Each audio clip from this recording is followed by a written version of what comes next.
I've never been a drone guy, but that could change.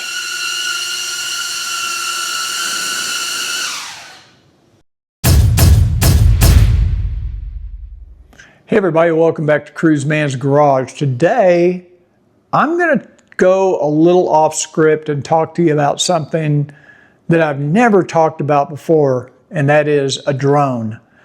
I have never used a drone in my business. I did have a drone a few years ago. Ricky gave me one for my birthday, and this was probably 7 or 8 years ago.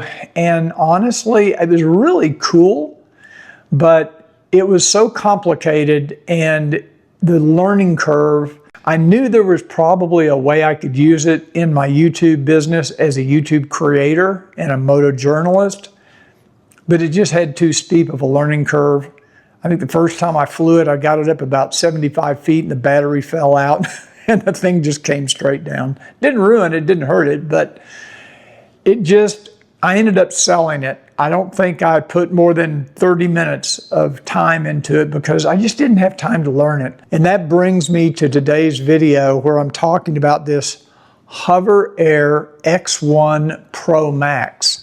First, I would like to point out that HOVERair sent me this drone to test and review. Honestly, I can't remember if I reached out to them or if they reached out to me. Now, this is their top-of-the-line model. I think this is going to become a pretty valuable tool for my YouTube channel and maybe even other videos that I do in the future. You know, I also have a cruise channel where we review cruise ships, and I can see that there might be an application over there as well. So I want to thank HOVERair for sending this drone over, and I would like to point out that they're not sponsoring this video. They didn't pay me anything to make the video. I'm going to tell you what I like about this drone. I'm going to tell you what I don't like or what I have concerns about, and I'm going to tell you how I'm planning to use this drone in my business. And I'm going to tell you how I think you, as a motorcycle rider, might want to consider something like this. So let's talk about what makes this drone different than any other drone I've ever used or that I've ever seen. Well, first of all, the size. As you can see, it's very small. But that's not all. It folds up. You can store this thing anywhere. Now, if you're like me and you ride a Honda Goldwing, you can put it in your trunk. Plenty of room there. You could put it in your saddlebag. You can even put it in the center pocket. But it's even better than that. Let's say you don't ride a Honda Goldwing. You can put it in your riding jacket. It's that small. It will fit anywhere. The other thing that makes this drone very unique from other drones is it's pretty much automatic. You don't have to have a controller to use it. You can basically take this drone with you somewhere, and that's all you have to have. You don't have to pack up a bag with a controller and a bunch of remote controls and a bunch of other gear. This is it. You can take this and it will fly automatically and shoot a variety of different kinds of video. Now, they do make a beacon, what they call a beacon. It's kind of like a remote control, and you can actually fly the drone using that beacon. The beacon touchscreen lets you adjust a lot of different settings within the camera itself or with the drone. You can update the firmware. You can do just a variety of things. You can swipe to the left, swipe down. If you swipe up from the bottom, it has a lot of other settings that control how the drone will fly. Pressing the little green button on the screen will bring up a selection of different flight modes that you can select remotely. And you can actually fly the drone using this as a remote controller using the little four-way buttons down at the bottom of the beacon. We'll talk a little bit more about controllers in the future, but what appeals to me about this drone is I don't have to have any controller. I can fly it by itself. There are actually 4 different ways that I can think of that you could fly this drone. You can use it like I plan to use it, which is fully automatic. I basically can pull it out of my pocket, open it up, it takes off out of your hand, and you program what mode you want, what type of flight mode. There's several different flight modes that this drone has built in. And on the little screen, you can select those flight modes. You can even customize the flight modes. Now, I tested this one day. I don't have a lot of footage like I had hoped to have of me with this drone on the motorcycle because we've had so much wind here recently in the Dallas-Fort Worth area. And that is the Achilles heel of this drone because of its size. Tiny little propellers. It does not do well in windy conditions. But we had a pretty calm day recently. I think we had about 5 to 8 mile an hour winds, and I was able to go to a parking lot nearby and do some initial testing. Now, this is the first time I flew this drone. So let's take a look at some of that footage, and I'll show you some of these different flight modes that I'm talking about. I am not a drone guy, as I've said. Let's unfold it. I'm going to turn it on, and we'll see if I can get it to do anything. But we're going to try it and see. Let's start with something simple like hover. Okay, track is turned on. It is set to track, so it should track me as I walk around.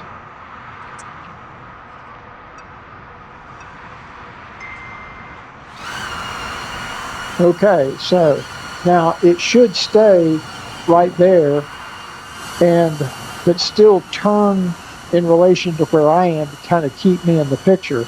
Now I can see using this when I'm reviewing a motorcycle. If I'm moving around to the front of the bike talking about it, it'll stay in position, but it will continue to record me as I move around the bike, and it'll stay focused on me. So that could be a pretty cool feature. Okay. Now to get this thing to land, basically I'm supposed to just get close to it and stick my hand out,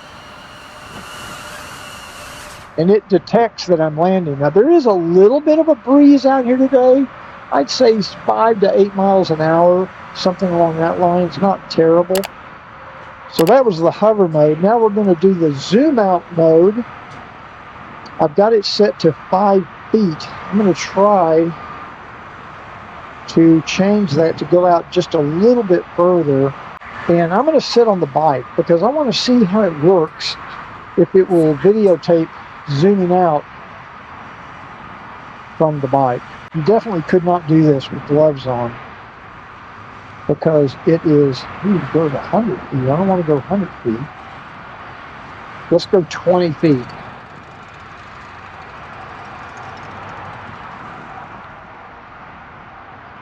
I'll go 10 feet. How's that? Let's go 10 feet. Okay. 10 feet. See how this works. Okay, now it's supposed to go 10 feet away, zoom out, and then I think it's supposed to come back in. So it's pretty easy to see how you could use this when doing some B-roll.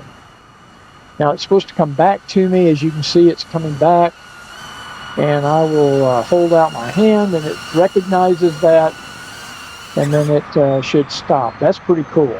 That is pretty cool. I've watched one video on how to use this, and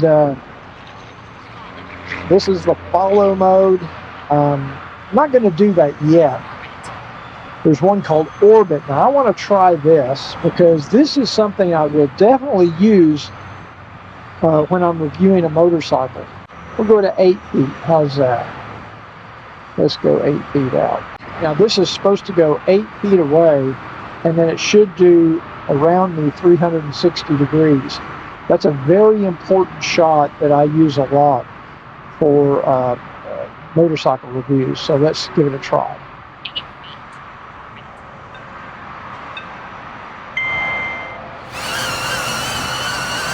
So it should go about 8 feet away from me, and then it should just do a 360 degree all the way around.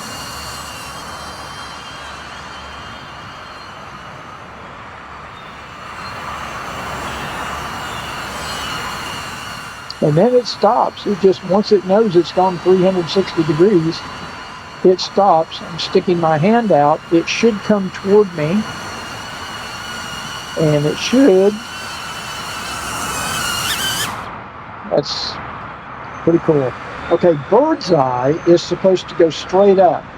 And it's supposed to turn the gimbal, I think it turns the camera down so it gets like a bird's eye view from above. Let's give that a try. Let's see, I think it's going to go up, let's see, it says 16 feet. Now, it also has an option where it can spin as it does this. I've got spin turned off. We'll turn it on again. We'll do two. We'll try it both ways.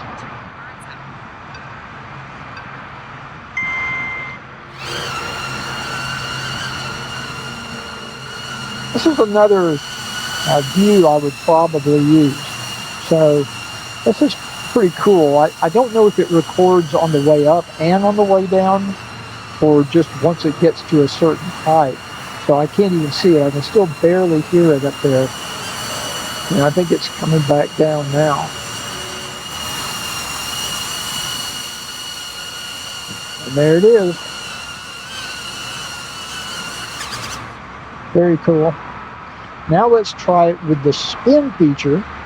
It's very intuitive as far as the menu. Okay, let's try a slow spin and we'll see what that looks like.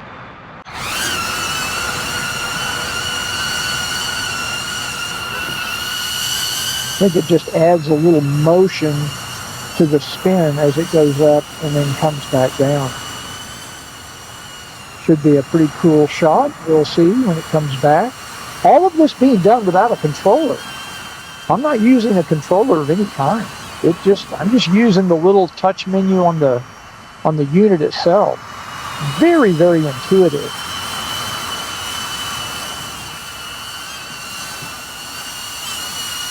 I hear it. There it is. Okay, he's coming home. It's almost like a pet drone. Next, I'm going to try having it follow me as I'm riding the motorcycle. I want to see how that works, or if it works. I'm not going to go very far because I've got trees and obstructions here.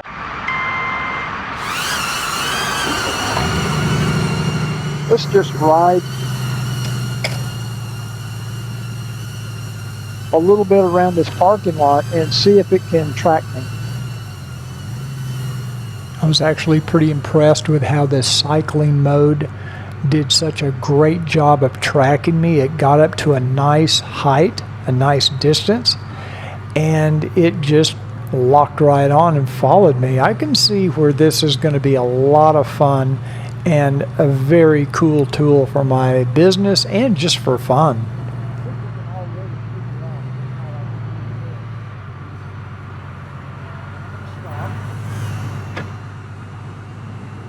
So it's pretty easy to see from looking at that video how I can use this when I'm reviewing a motorcycle. I can get some great B-roll shots of me on the motorcycle. Now, there is a concern on a road bike like a Honda Goldwing because, for example, let's say I wanted the drone to follow me down the street. It's not a good idea to fly a drone over a public roadway where there could be other traffic. You don't want this thing to fall or lose power, or something could happen where it could get hit by a car. And I think there's even maybe laws or regulations against that. So on a road bike, that's a little tricky. So I may be relegated to parking lots, or maybe if I find a good gravel or dirt road I could go down on the Goldwing, I could get some shots that way. So there are 4 different ways you can actually fly this drone. Number 1 is fully automatic, just like I showed a second ago when I showed you that opening shot. You open it up, you turn the drone on, you select the mode that you want to fly in. It does everything. It tracks you. You can have it track you, or you can turn the tracking off. So you can fly it fully automatic with no controller. The second way is you can use the little handheld beacon, use that kind of like a remote control, and you can fly the drone manually, or you can use the beacon to select a flight mode. The third way is you can use the app on your smartphone and you can fly the drone manually that way, just like you would any other drone. The fourth way that I know of is you can expand that beacon to have some joysticks. Now it becomes more like a traditional drone.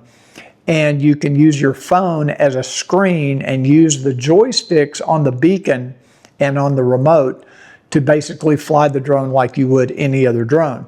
Now, HOVERair did send me the beacon to test and review, but they did not send me the joysticks, so I can't really show you how the joysticks work, but there are plenty of videos out there on YouTube that demonstrate how to use those joysticks to fly this drone manually.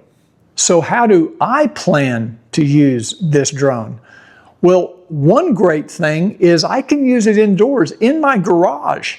I can put it in hover mode and it will track me. So if I'm working on the bike or I'm installing an accessory or I'm performing a maintenance video, I can actually set this drone to just hover and it becomes like a cameraman. I've got like a second person here that can, and it's easier than setting up the tripod and moving my other cameras around.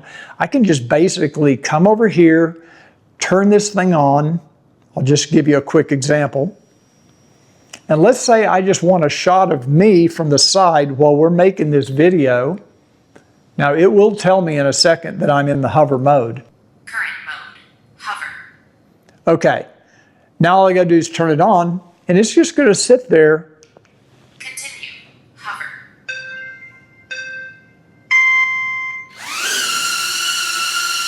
That's how easy it is. Now it's just gonna stay there right off to my right. It's not gonna move.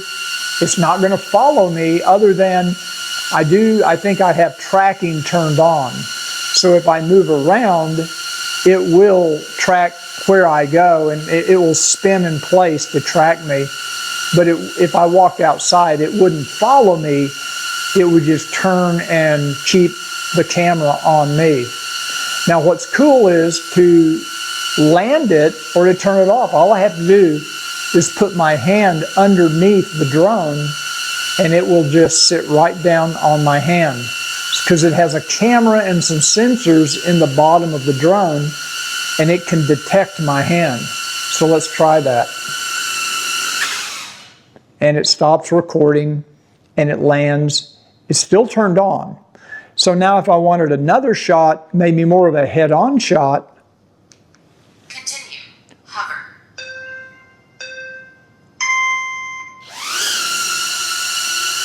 so now it's at a slightly different angle. Now that's a hell of a lot easier than me moving a tripod, refocusing my camera, trying to get all that done. So I can actually use this almost like I've got a second person in the garage holding a camera. I can put it wherever I need it. Now the noise is a little bit of an issue, but if I'm just looking for B-roll footage, this is going to be a game changer. And this thing will shoot 8K video up to 30 frames per second. It'll also shoot 4K video at up to 60 frames per second. Now what that allows me to do is I can do an orbit around, say, a motorcycle, and then I can do some speed ramps like I like to do in my videos. But what I've been doing in the past is just taking my camera handheld and walking around the motorcycle, and it's jerky, it's just not very well done. This will give me a perfect 360-degree orbit at 60 frames per second. So I think you get the idea of how I plan to use this drone for video production purposes. It's not going to be to make a shoot a 20-minute video. The battery's only going to last so long. Another nice feature about this drone, though, is very easy to change the battery. The battery sits on top of the HOVERair and it just pops right out. Very easy to recharge. It actually recharges pretty fast. And of course, reinstalling it is just as simple. And I plan on doing another, more of a longer term review of this drone in the future. But forget how I'm going to use the drone. how would you use the drone? Where I see this great application would be for those of you who are adventure riders and you do a lot of off-road stuff. You don't have to be as concerned about using a drone on trails or off-road like you do on public roadways. So you can use the follow mode, the angle track, the cycling mode, and not worry about if another car or another vehicle is going to hit it. Most of the review videos that I've seen of this drone are people on bicycles like trail bikes or mountain bikes. They're using it to follow them, or adventure motorcycles. I've seen that as well. So what are the downsides to this drone? Well, I've already mentioned the situation with wind. If you have higher wind, it's going to be affected by wind. The other thing is it can only track you up to, I think, 24 miles per hour. I think 20 miles an hour probably would be a better average to shoot for. So some of your bigger, more powerful drones could probably track you up to 30, 40, 50 miles an hour. I really don't know. The other negative is if you're an adventure rider and you're riding on trails and there's trees or bushes or shrubs, the avoidance capability or the obstruction avoidance capability of this drone is limited. It does have a camera in the back, so it can prevent backing into something. It has a camera underneath. Of course, it has the gimbal on the front. But I have seen videos of other people where if they're making some fast turns on a trail and there's a shrub or a brush and this thing hits it, it's going to go down. Now, the good news is it's very durable. It's so light, and it's the way they've protected the propellers. It's probably not going to suffer any damage if you hit a tree or if you hit an obstacle. I have seen where it can be a little hard to find. This one is in black. They only make the ProMax model right now in black. The other models they make in white or black.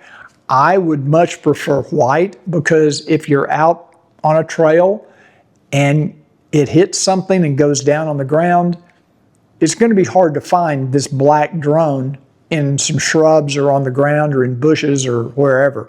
I think some people have even come up with some colored, stickers to put on these drones so that they're a little easier to find, but I don't know if those are commercially available. Those are the only two real negatives I can think of. It just seems like a really cool product. Now, if you're interested in this drone, I did sign up to become a HOVERair affiliate, but that application has not been approved yet. However, you can buy these on Amazon.com, and I'll put links to this drone on my Amazon channel. Now, this is the ProMax. This is their top of the line. Shoots up to 8K video. If you have any questions about this drone or anything you'd like to see me try with the drone, let me know in the comments down below. Or if you have a HOVERair, put in the comments down below, tell me how you've enjoyed it, how you've been using it. I just wanted to get something out before Christmas because you can still order these right now on Amazon and get it before Christmas. But this video is being put out on the 20th of December, and Amazon could ship it to you in a day or two. So check it out. If you have any questions, put it in the comments down below. If you enjoyed the video, please give it a thumbs up, and I'll see you on the next Cruiseman's review.